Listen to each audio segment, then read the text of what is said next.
Wasn't it like that Family Guy excerpt where it was just like, there's a bunch of these, and it was like, hey, from down there, does it look like we're all talking to a bunch of robot penises? I don't remember that. I watch Family Guy and have very inappropriate humor. I will not say anything inappropriate. You can say whatever you want. Don't tell him. I know. The wrong person. Well, I think what's Seth MacFarlane, he has his Orville show here if you're interested in that. So how's your New York Comic Con experience been so far? First Awesome. Con. First Comic Con. First right? con. That's what you guys call it, the con. The first con. This is like a dream come true for me because I self-identified, proud card-carrying nerd. So you know, comic books, trading cards, superheroes, all of that was just my bag growing up. And I used to draw. I draw myself, but like I used to draw my own comic books in school.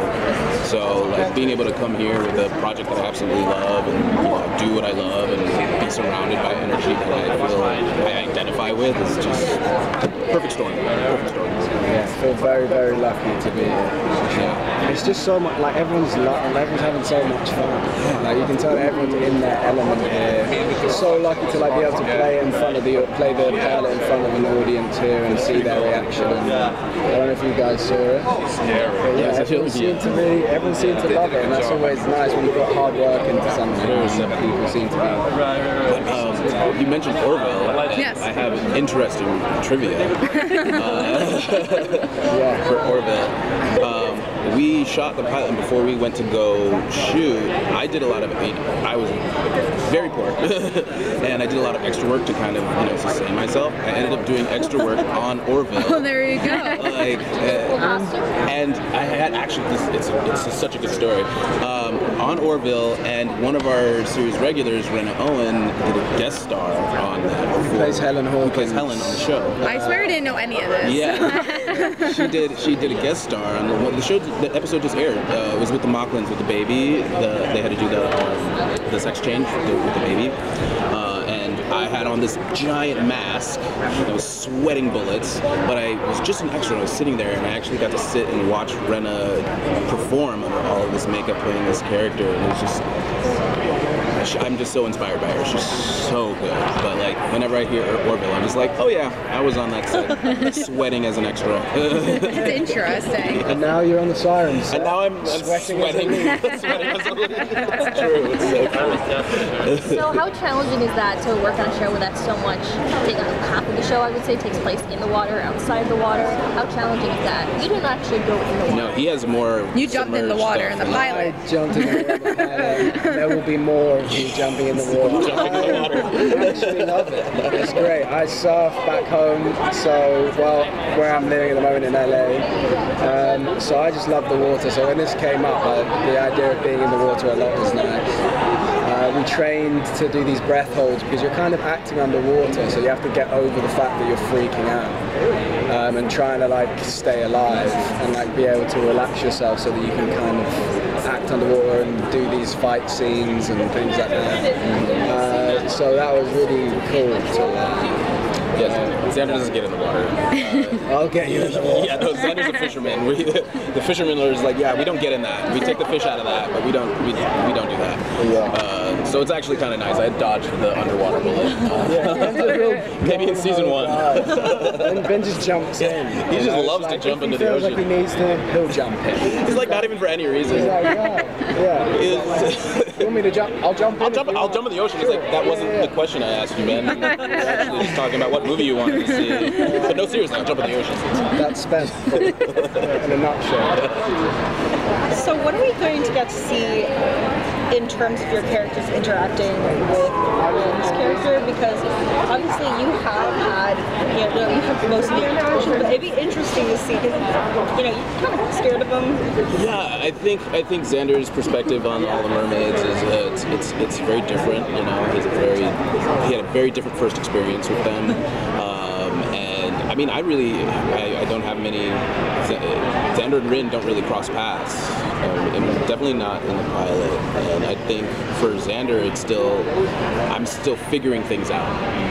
I think he's not a stupid character, but and not by any stretch of the imagination. He's actually very intelligent, but he is still naive in the sense that, you know, he doesn't really know the full scope of what's going on, but he's putting things together. I think that's a really interesting thing that you say there as far as, and what you kind of had.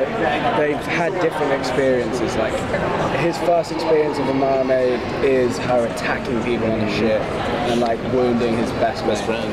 And my first is like this feral girl who seems like she needs help initially. So I think from there, and obviously she doesn't really need my help. She needs to get back in the water because she's pretty damn tough. But as far as our first experiences, and then obviously my world is a little rocked when she actually attacks me. But I think because initially I saw her as something different. You have the luxury of treating her altruistically. Yeah. You know, because your first experience with her, you really were able to take some time.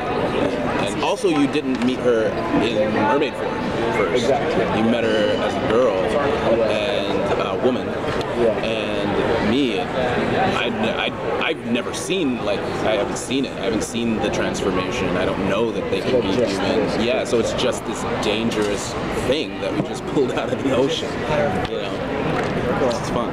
So is it going Last question. I just like lost the question.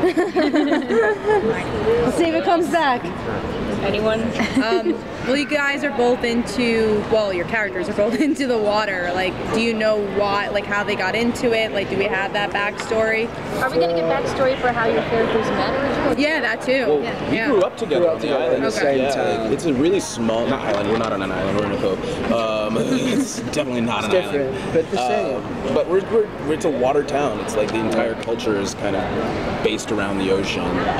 And I don't know if we're gonna have, like, they're really gonna go back and explore, maybe, possibly, I don't know, don't tell us these things. But I feel like in the current, as people are dealing with where their relationship is now, you get, like, a good insight as to where the relationship was. And as far as Ben's reason for kind of being involved in the water, we grew up in this coastal town. I think Ben's mom was in a car accident when she was about 14 and was paralyzed. And I think that he was really kind of like was the member of the family that was helping her through all of this stuff. And I think the water and the studies that he was doing and the saving of animals that he was doing kind of became his, like, place of solace. So I think that's kind of how he initially fell in love with the water. And then when Rin comes to land, and it's this creature that is so connected to that water and to the thing that he loves and has been his solace. I think he, even without the mermaid song, I think he feels a real, like, connection to her and desire to find out about her and to get close to this thing that he's already loves so much. And that's different perspective as well, because, like, you think of the water as this you know, this very wondrous thing, and I think Xander thinks of it as very industrial. You know, it's a very dangerous industry. It's like part of livelihood. It's not like wonder. You know. Thanks, guys. Thank you.